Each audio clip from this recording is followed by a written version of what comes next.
warahmatullahi wabarakatuh. Perkenalkan, nama saya Tita Dwi Rahayu, NIM 190 210 30 1121 dari Prodi Pendidikan Ekonomi kelas C angkatan 2019, Fakultas Keguruan dan Ilmu Pendidikan dari Universitas Jember.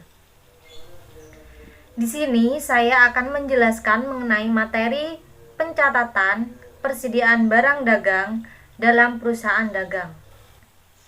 Dalam metode pencatatan persediaan barang dagang dalam perusahaan dagang itu dibedakan menjadi 3.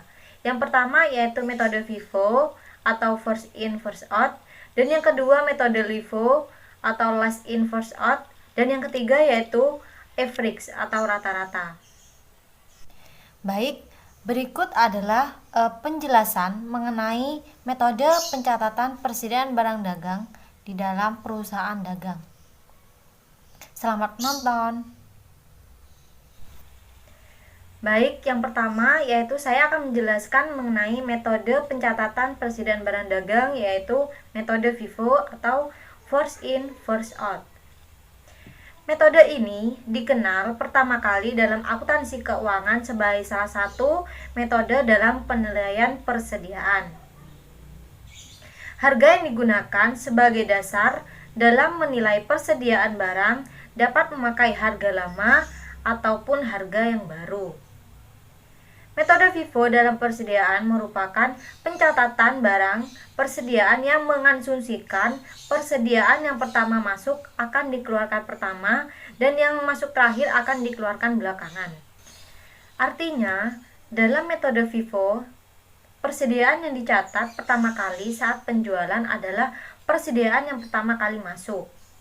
Metode ini sangat baik untuk menghindari persediaan yang rusak akibat penyimpanan yang terlalu lama di dalam gudang, dan juga sangat relevan untuk pencatatan persediaan yang disajikan berdasarkan harga terkini atau didasarkan pada harga baru maupun harga urutan terakhir.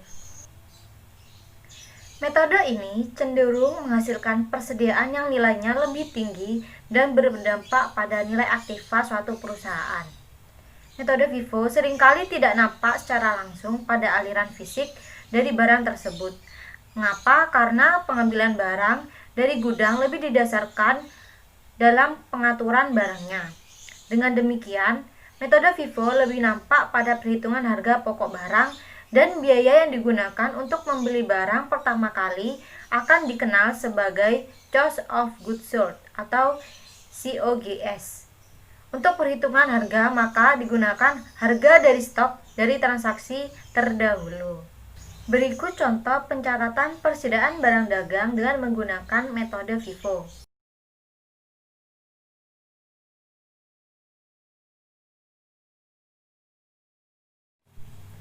Baik, selanjutnya saya akan menjelaskan metode yang kedua, yaitu metode LIFO atau last in first out.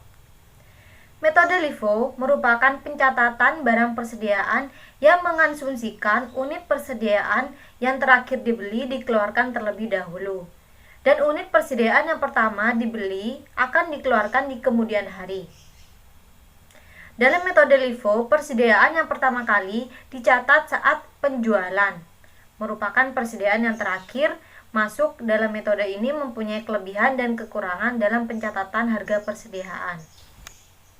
Kelebihan dalam metode LIFO ini adalah pengukuran pendapatan yang lebih baik, karena barang yang dijual dibebani yang terakhir sehingga harga lebih realistis. Tetapi, jika harga cenderung naik, maka menjadi lebih tinggi sehingga laba yang dihasilkan relatif kecil, dan pajak yang dibayarkan juga relatif kecil. Kemudian, kelemahannya sendiri dalam metode LIFO ini adalah jika harga cenderung naik, maka laba akan nampak lebih kecil, dan hal ini tidak disengani oleh para pemegang saham. Dan nilai persediaan yang dicantumkan dalam neraca juga tidak realistis. Berikut contoh pencatatan persediaan barang dagang dengan menggunakan metode LIFO.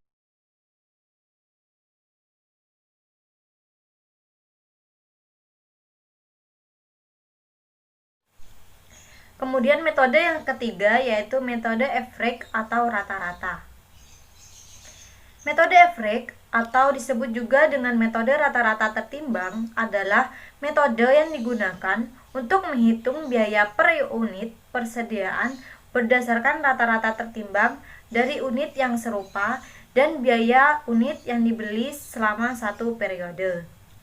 Caranya adalah dengan membagi biaya semua barang yang tersedia untuk dijual dengan unit tersedia untuk dijual, dan hasilnya adalah biaya rata-rata per unit. Setelah ditemukan biaya rata-rata per unit, baru beban pokok penjualan dihitung dengan dasar harga rata-rata per unit.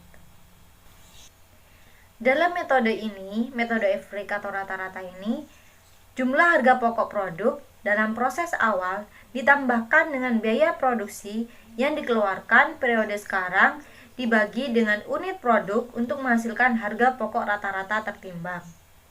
Harga pokok produk yang dihasilkan oleh departemen setelah departemen pertama merupakan harga pokok kumulatif yang merupakan penjumlahan barang pokok atau harga pokok dari departemen 1 ditambahkan dengan departemen berikutnya yang bersangkutan. Berikut contoh pencatatan persediaan barang dagang dengan menggunakan metode average atau rata-rata.